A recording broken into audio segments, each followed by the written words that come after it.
नमस्कार। Study for examinations में आपका स्वागत है। जैसा कि अभी पिछली वीडियो मैंने आपसे बताया था कि आज हम चर्चा करेंगे यूजीसी नेट के जो फर्स्ट पेपर है, जिससे हम जनरल पेपर कह देते हैं। वैसे इसका नाम है टीचिंग एंड रिसर्च एप्टीट्यूड। ठीक है, तो मुझे चलिए हम सीधे आते हैं अपने सिलेबस पर। ये फर्स्ट पेपर का सिलेबस है जो कि हर अभ्यर्थी को देना होगा, वो चाहे जिस सब्जेक्ट से हो उसको हर अभ्यर्थी को देना होगा। इसमें से टोटल आपके 50 क्वेश्चन आएंगे, जो कि हर क्वेश्चन 2-2 नंबर का होगा, तो टोटल ये आपका 100 नंबर का पेपर होगा। ठीक है, इसको वैसे हम सामान्य प्रश्न पत्र कहते हैं, लेकिन इसका जो नाम है वो है शिक्षण और शोध अभिवृत्ति।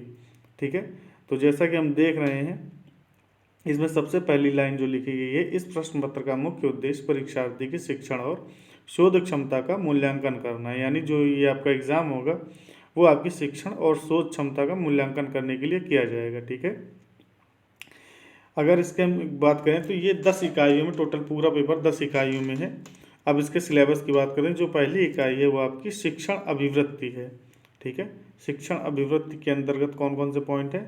शिक्षण है, शिक्षण के अंतर्गत शिक्षण की अवधारणाएं, उद्देश्य, शिक्षण का स्तर जिसमें कि स्मरण शक्ति, समझ और विचारात्मक। उसके बाद शिक्षण की विशेषताएं और शिक्षण के मूल अपेक्षाएं। ठीक, दूसरा पॉइंट है शिक्षार्थी की विशेषताएं, जिसमें किशोर और वयस्क शिक्षार्थी की अपेक्षाएं, जिसमें शैक्षिक, सामाजिक, भावनात्मक और संज्ञानात्मक व्यक्तिगत भिन्नताएं। ठीक है, उसका तीसरा पॉइंट है शिक्षण प्रभावक तत्व, इसमें शिक्षक, सहायक सामग्री, संस्थागत सुविधाएं, शैक्षिक वातावरण। अगला पॉइंट है उच्च अधिगम संस्थाओं में शिक्षण की पद्धति, अध्यापक केंद्रित बनाम शिक्षार्थी केंद्रित पद्धति, ऑफलाइन बनाम ऑनलाइन पद्धतियाँ, स्वयं प्रभा, मूक्स इत्यादि। अगला पॉइंट है आपका शिक्षण सहायक प्रणाली, जिसमें परंपरागत, आधुनिक और आईसीटी आधारित प्रणालियों के बारे में आपसे प्रश्न पूछे जा सकते हैं। अगला पॉइंट है मूल्यांकन प्रणालियाँ। मूल्यांकन प्रणालियाँ के अंतर्गत मूल्यांकन के तत्व और प्रकार, उच्च शिक्षा में विकल्प आधारित क्रेडिट प्रणाली में मूल्यांकन, कंप्यूटर आधारित परीक्षा, मूल्यांकन पद्धतियों में नवाचार। अब आते हैं हम इकाई 2 पे, जो कि है शोध अभिवृत्ति से संबंधित। अब देखिएगा, इसमें शोध का अर्थ, प्रकार और विशेषताएं, प्रत्यक्षवाद एवं उत्तर, प्रत्यक्षवाद शोध के उपागम। जो दूसरा पॉइंट है आपका शोध पद्धतियाँ, जिसमें प्रयोगात्मक, विवरणात्मक, ऐतिहासिक, गुणात्मक एवं मात्रात्मक से प्रश्न पूछे जा सकते हैं। अगला पॉइंट है आपका शोध के चरण। उसके बाद जो आपका अगला पॉइंट है शोध प्रबंध एवं आलेख लेखन, फॉर्मेट और संदर्भ की शैली। अगला पॉइंट है शोध में आईसीटी का प्रयोग, और उसका लास्ट पॉइंट है शोध नैतिकता।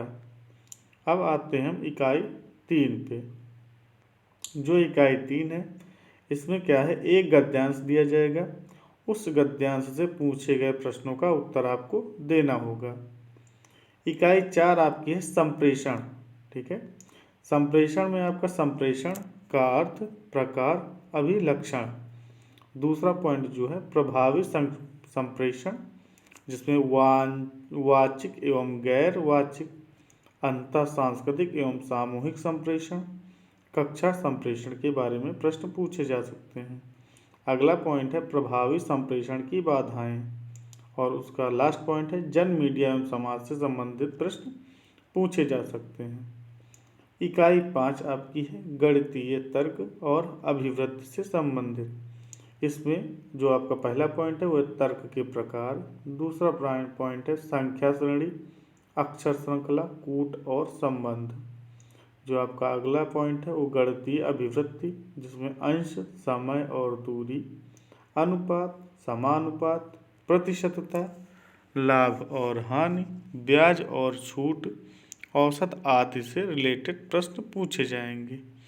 अब हम आते हैं इकाई 6 पर, युक्त तर्क, जिसके अंतर्गत आपके युक्त के ढांचे का बोध, जिसके अंतर्गत आएगा युक्त के रूप, निरुपाधिक तर्क वाक्य का ढांचा, अवस्था और आकृति, औपचारिक एवं अनौपचारिक युक्ति दोष, भाषा का प्रयोग, शब्दों का लक्ष्यार्थ और वस्तुअर्थ, विरोध का परंपरागत वर्ग। अगला पॉइंट है युक्ति के प्रकार, निगमनात्मक और आगमनात्मक युक्ति का मूल्यांकन और विशिष्टीकरण। अगला पॉइंट है अनुरूपताएं। अगला पॉइंट है वेन आरेख, जिसमें तर्क की वैधता सुनिश्चित करने के लिए वेन आरेख का सरल और बहुप्रयोग। अगला पॉइंट है भारतीय तर्कशास्त्र ज्ञान के साधन। इसका अगला पॉइंट है प्रमाण, प्रत्यक्ष अनुमान, उपमान, शब्द अर्थापत्ति और अनुपलब्धि। ठीक है। इसका लास्ट पॉइंट है अनुमान की संरचना, प्रकार, व्याप्ति, हेत्वाभास से रिलेटेड प्रश्न पूछे जा सकते हैं। इकाई 7 जो है वो आपकी आंकड़ों की व्याख्या से संबंधित है। इसमें क्या है, आंकड़ों का स्रोत, प्राप्ति और वर्गीकरण। अगला पॉइंट है गुणात्मक एवं मात्रात्मक आंकड़े। अगला पॉइंट है आपका चित्रवत वर्णन, bar chart, histogram, pie chart, table chart और रेखा चार्ट। और क्या है, चित्रवत वर्णन में आपका आंकड़ों का मानचित्रण। ठीक है। अगला पॉइंट है आंकड़ों की व्याख्या और लास्ट पॉइंट है आंकड़े और सुशासन, यानी इसका जो लास्ट पॉइंट है आंकड़े और सुशासन से रिलेटेड क्वेश्चन पूछे जाएंगे। इकाई 8 आपका सूचना और संचार प्रौद्योगिकी, जिसे हम ICT कहते हैं। अब इसमें जो क्वेश्चन पूछे जाएंगे वो 4 पॉइंट है इसके। ICT, इसकी सामान्य संक्षिप्तियाँ और शब्दावली आएगी। दूसरा पॉइंट है इंटरनेट, इंट्रानेट, ईमेल, श्रव्य दृश्य कॉन्फ्रेंसिंग की मूलभूत बातों से रिलेटेड क्वेश्चन पूछे जा सकते हैं। उच्च शिक्षा में डिजिटल पहलें, उससे रिलेटेड क्वेश्चन पूछे जा सकते हैं। ICT और सुशासन से संबंधित क्वेश्चन पूछे जा सकते हैं। जो आपका इकाई 9 है उसमें आपका क्या है, पहला पॉइंट है विकास और पर्यावरण, मिलेनियम विकास और समपोषणीय विकास का लक्ष्य। दूसरा पॉइंट है मानव और पर्यावरण समव्यवहार में नृजातीय क्रियाकलाप और पर्यावरण पर उनके प्रभाव।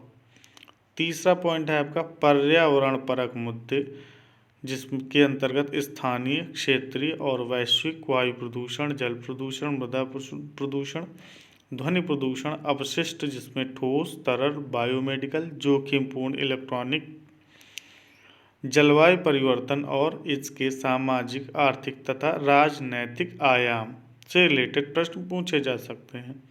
अगला पॉइंट है मानव स्वास्थ्य पर प्रदूषकों का क्या प्रभाव पड़ता है।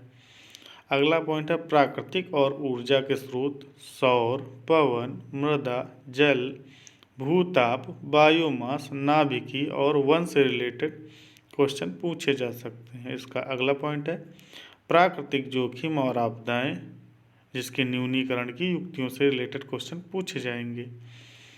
आपका लास्ट पॉइंट है पर्यावरण संरक्षण अधिनियम 1986, जलवायु परिवर्तन संबंधी राष्ट्रीय कार्य योजना, अंतर्राष्ट्रीय समझौते प्रयास, जिसमें मॉन्ट्रियल प्रोटोकॉल, रियो सम्मेलन, जैव विविधता सम्मेलन, क्योटो प्रोटोकॉल, पेरिस समझौता और अंतर्राष्ट्रीय सौर संधि से प्रश्न पूछे जा सकते हैं।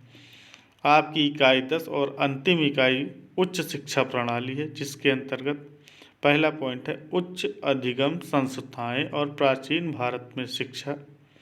दूसरा पॉइंट है स्वतंत्रता के बाद भारत में उच्च अधिगम और शोध का उद्भव। अगला पॉइंट है भारत में प्राच्य, पारंपरिक और गैर पारंपरिक अधिगम कार्यक्रम। अगला पॉइंट है व्यावसायिक, तकनीकी और कौशल आधारित शिक्षा। अगला पॉइंट है मूल शिक्षा और पर्यावरण परक शिक्षा। और अंतिम आपका पॉइंट है नीतियाँ, सुशासन, राजनीति और प्रशासन। ये जो सिलेबस है इससे रिलेटेड आपके प्रश्न पूछे जाएंगे। टोटल प्रश्नों की संख्या होगी 50 और ये कुल 2-2 अंकों के प्रश्न होंगे, जिससे आपका टोटल 100 नंबर का पूरा पहला पेपर हो जाएगा।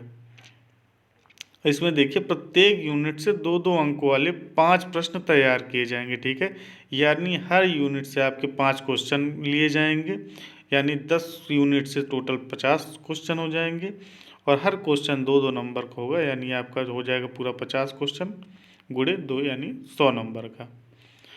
ठीक है, अब जान लीजिए, अगर आप इसके बारे में संक्षेप में जानना चाहते हैं तो आप इन स्क्रीन पर देखिएगा, लेफ्ट हैंड साइड में आपका इसके बारे में ब्रीफ नॉलेज में नेट जीआरएफ के फॉर्म से रिलेटेड सारी जानकारी आपको मिल जाएगी। आप दाएं टैब को टच करेंगे तो आपको political science, net political science का पूरा सिलेबस आपको मिल जाएगा। और आपको जीएस पॉलिटी पढ़नी है या जीएस के बारे में पढ़ना है तो आप मेरे आई बटन क्लिक कीजिए और आपकी पूरी प्लेलिस्ट खुल के सामने आ जाएगी। और अगर आप पॉलिटिकल साइंस या यूपी जीआईसी और UP PGT TGT political science से कोचिंग करना चाहते हैं तो मेरी कोचिंग क्लासेस यूनिवर्सल कोचिंग में 11:30 से 12:30 के बीच में 10 तारीख से स्टार्ट। पूरी वीडियो देखने के लिए बहुत बहुत धन्यवाद।